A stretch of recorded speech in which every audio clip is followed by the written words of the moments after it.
Aloha and good afternoon. Today is Sunday, April 16th here in beautiful Hawaii. Weather is gorgeous and we're doing our breaking news update. With me today is Dr. Peter Thaler in College Station, Texas. How's the weather in College Station, Peter? The weather could not be better. The day was an absolutely beautiful day. It's now evening here in Texas. We've had wonderful weather, 70 degrees or about 21 degrees Celsius if you're on the Celsius scale, blue skies, a gentle wind, and almost no humidity. And it seems almost too good, the weather, to be true because we're on the verge of entering the May months, which is a period usually lots of heat and humidity. And this is like a gift from God. So everybody was out today walking, enjoying the sunshine. It it was like Hawaii came to Texas, but without a beach. So it, it was really wonderful today. Well, Um, and saying that, on the other hand, there were some problems in the world today. Unfortunately, we still see issues in many countries around the world. There's a war going on in Sudan, which just kind of popped out of no place. Now, there's not a lot of not tourists in Sudan, but that can easily spread to other countries. Of course, France is having a very difficult time, and many of its tourism places are closed, or at least they're struggling because of all the protests going on. There are also protests against the Netanyahu government in Israel. There's issues in Germany. There's issues in England. So those are all unfortunately part of breaking news. And we saw some really terrible crime going on in Mexico, where for the first time that I can think of, people invaded a resort and killed people on the resort. The information is still a little bit sketchy on exactly what happened, so I don't want to give details. But unless you know them better than I do, we didn't really cover the story, and I was kind of hesitating to cover it because, from what I understand, it's not quite clear where this resort is. When I looked up the state, and you may know this better, Peter, it was not in a resort area. It was a resort, but it was not in an area where a tourist would usually travel to. Do you yes, know where it was? in Guanajuato, and it does have a lot of local tourism, not necessarily Local tourism, international but not tourism. international It has tourism. it Yeah. has national Mexican tourism goes there. It's a beautiful city, Guanajuato, but it's also considered to be one of Mexico's most dangerous states. So the real problem is not so much that particular incident. The real issue is this going to start a new trend where the cartels break into hotels and start killing people randomly? That would be a major problem. Yeah, and you can see it's shifting. The bad guys, let's call them harmlessly, the bad guys are finding more ways to be even worse. And you Right. can see this no matter where crime is. You also saw it, you mentioned the situation in Sudan.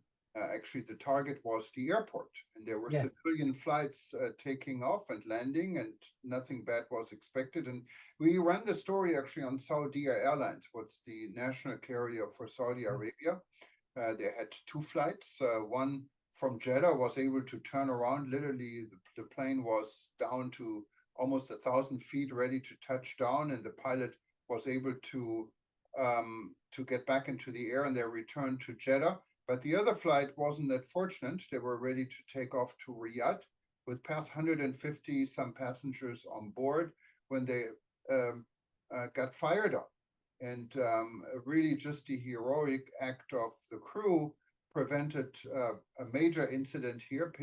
Passengers were able to evacuate back in the terminal, and security forces also from Saudi Arabia were able to get every single passenger and every single crew member into their embassy in Khartoum, and they're safe and sound, awaiting for the end of this violence. So there are incredible stories coming up everywhere in Yes. the world, and it's very sad. The situation we talked about it earlier in Chicago, where tourists were being attacked by a mob of youngsters that followed some internet call for takeover.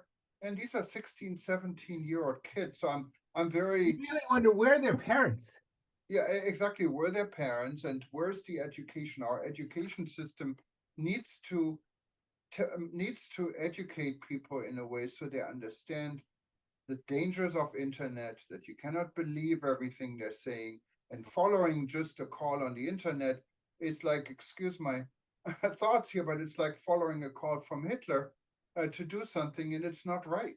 You have to You're deal with this. You are 100% correct. And one of the things that really scares me about the 21st century, and of course, there's the big problem also of artificial intelligence, AI, and the government is calling for a pause because they're afraid that AI may actually declare war on human beings, which would be a new form of genocide, not committed by people, but committed by machines against people. And now this is almost possible. People are the one who built the machines. Yes, yes. This is like a Frankenstein. This Yes. is exactly, the story, or I don't know if you know the famous story by Isaac Bashevis Singer. He won the Nobel Prize called the Dybbuk, where he created this monster, and the monster ends up taking over the world.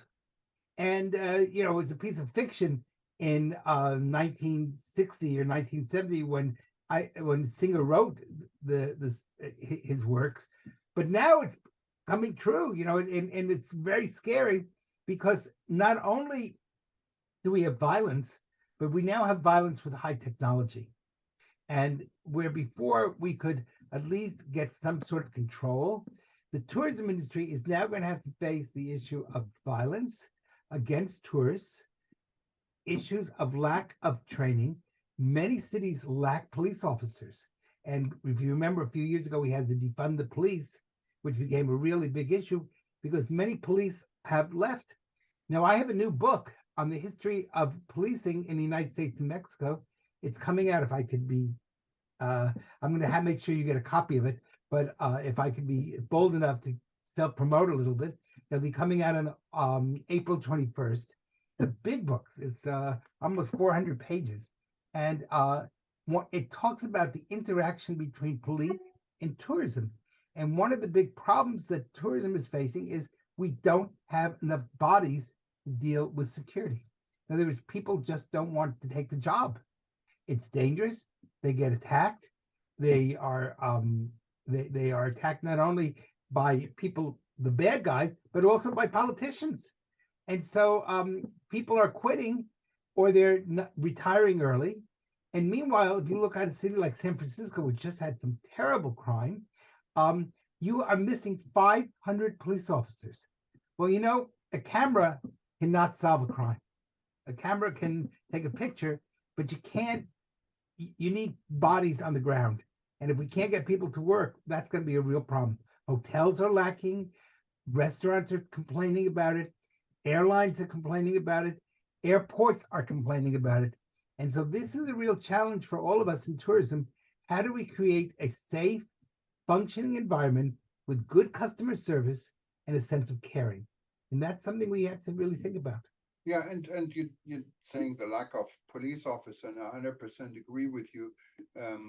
This is an urgent issue, what needs to be addressed, but it makes it even more dramatic when you think and kind of compare the reaction of police officers, like for instance in the United States, many of the high-profile cases, compared with the reactions of police officers in Europe.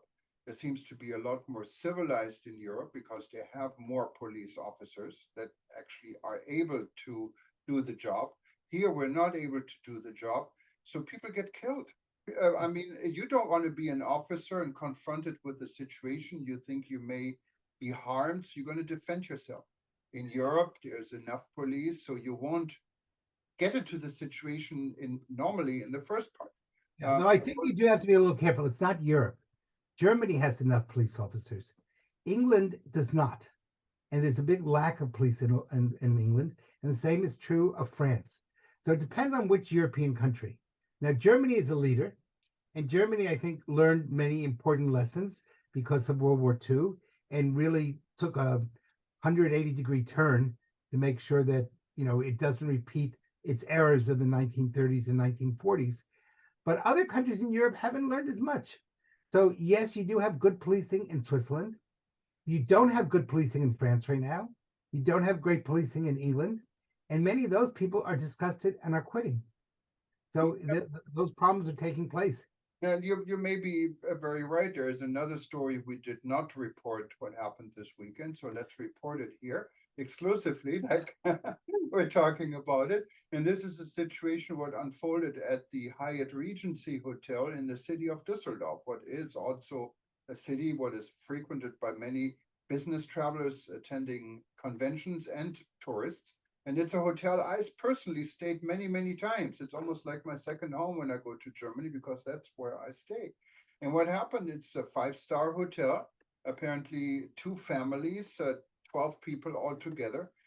There were guests in the hotel, got into a fight in the lobby and started literally destroying the lobby. And one of these guys had a gun. No one knows how they got the gun, but the police responded in absolute full force, never seen, I heard, in this type of force in Düsseldorf, but prevented no one really, one person got hurt, had to go to a hospital, but no one got killed, even though there was a gun involved. So there are different ways of handling a situation. And yes, it's utmost important when you need the police, they need to be there. And of course, one of the big problems is not so much gun violence as knife violence. And you have a major problem in London with knife violence.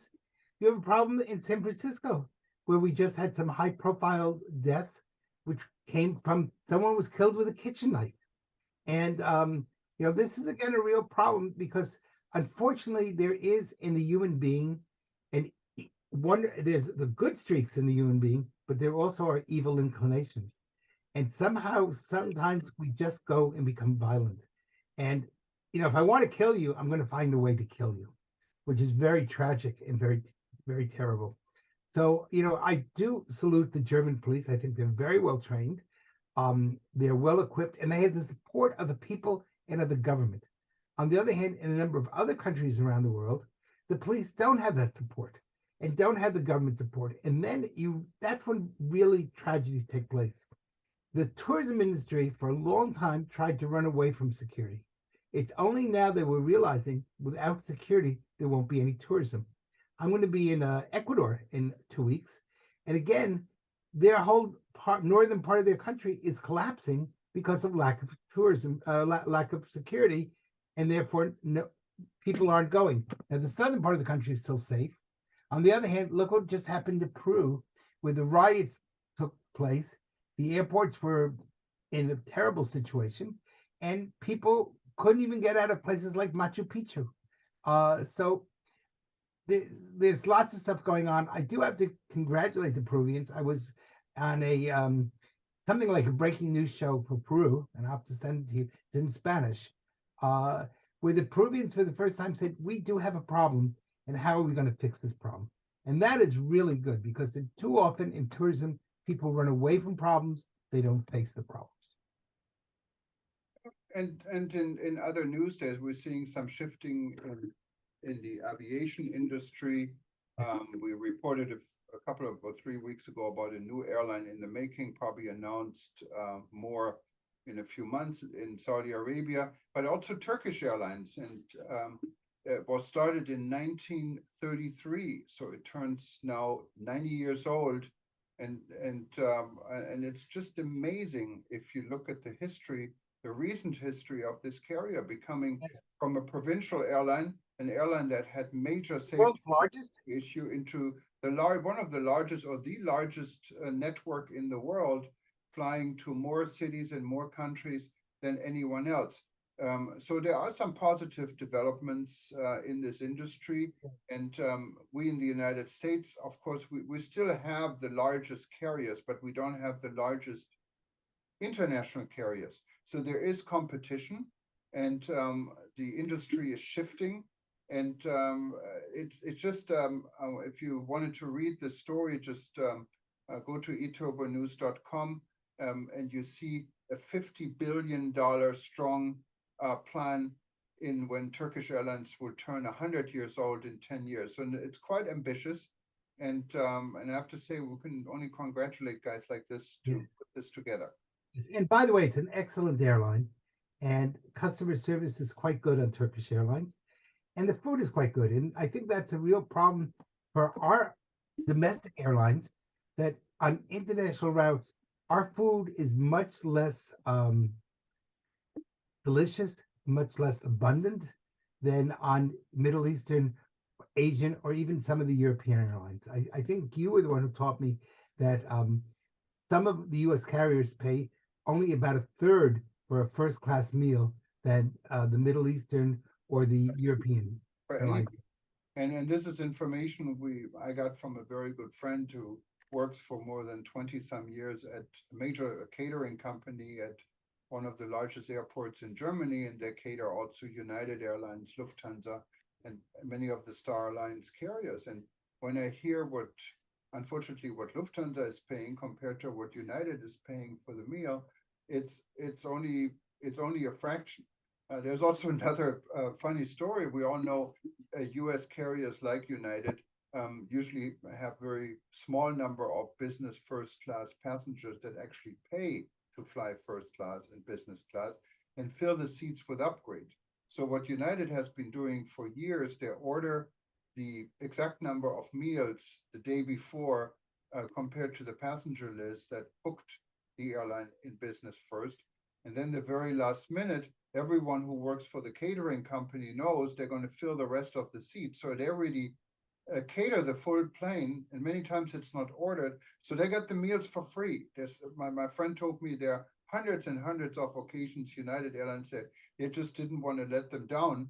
They actually gave them a full catering when they only ordered like half of the seats, and they always used it, but only paid for half of it. It's not really very good to begin with.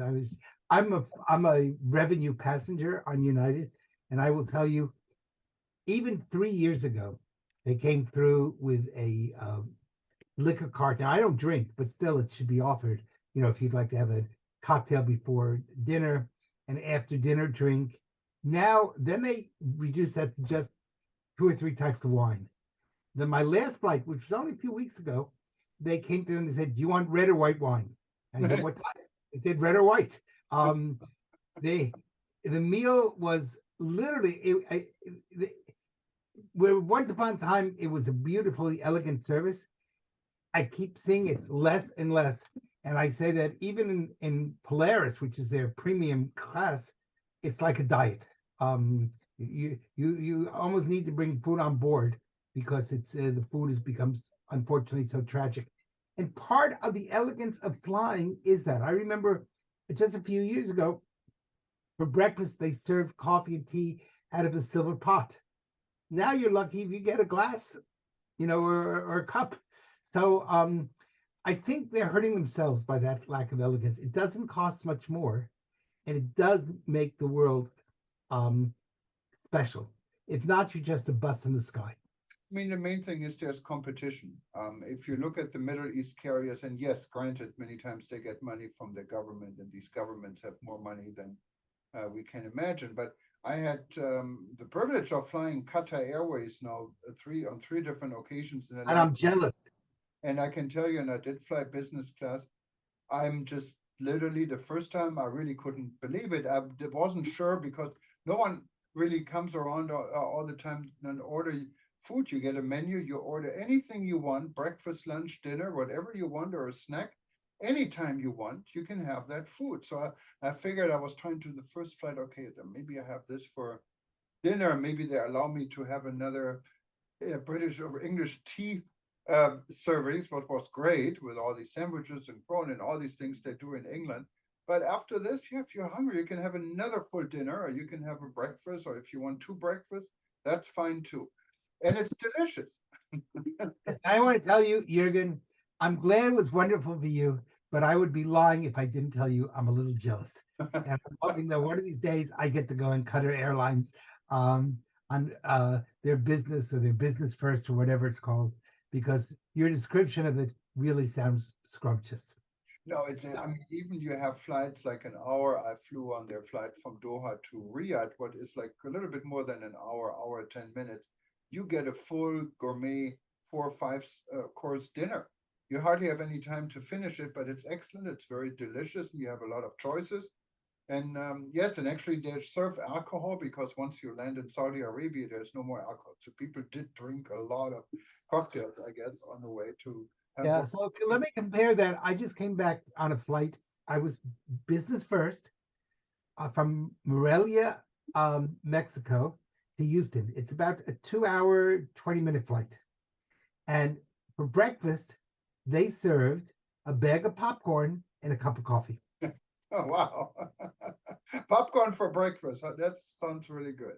Yes, it was. Well, I think that's a good place maybe to end for this evening. I want to wish you a really happy day. And let's hope that we're able to talk about only happy things at our next breaking news show. Yeah, we'll do this. Just tell us some little bit more about happy news, what's happening, because there are always a lot of good things happening in the travel and tourism industry. It's a people industry, and we don't want to appear just to talk about Negative. disasters and so forth. There's a lot of good things happening. We invite And you. remember, everyone, consider coming to Bali on September 29th to October 1st. Time2023.com is the website. You're going to love it. It's a great experience. And you get to try some new airlines and see how they go. And you get to know Peter and myself and many other people in the industry. We'll even give out free autographs to anyone who'd like it. All As long right. as it's not on a check, you got it.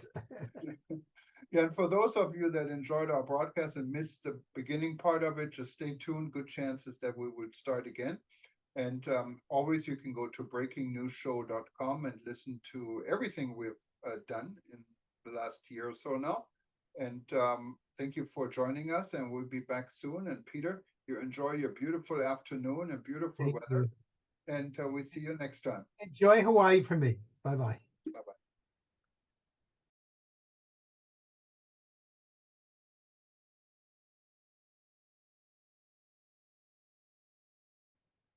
Welcome to the World Tourism Network.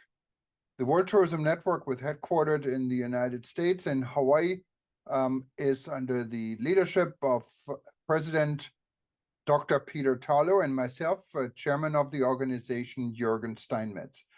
We're having an exciting announcement for our first annual conference taking place September 29th to October 1st in Bali, Indonesia. Peter, tell us more. Wow, this is really going to be a great event, and everyone's going to want to be there. For those of you who don't know what the World Tourism Network is, this is the opportunity for small and medium-sized businesses to come together, have their voice heard across the world, and show the world that tourism is not just the large corporations, but it's also people caring about people.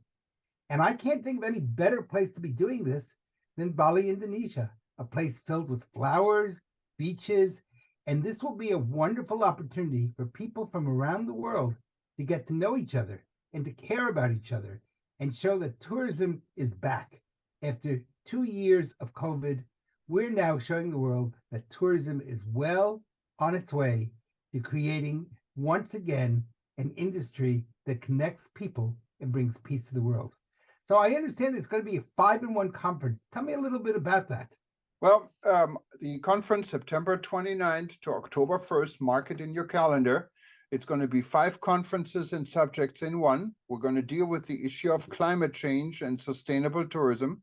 We're going to talk about resilience and investment in tourism. We're going into the field of medical tourism, safety and security.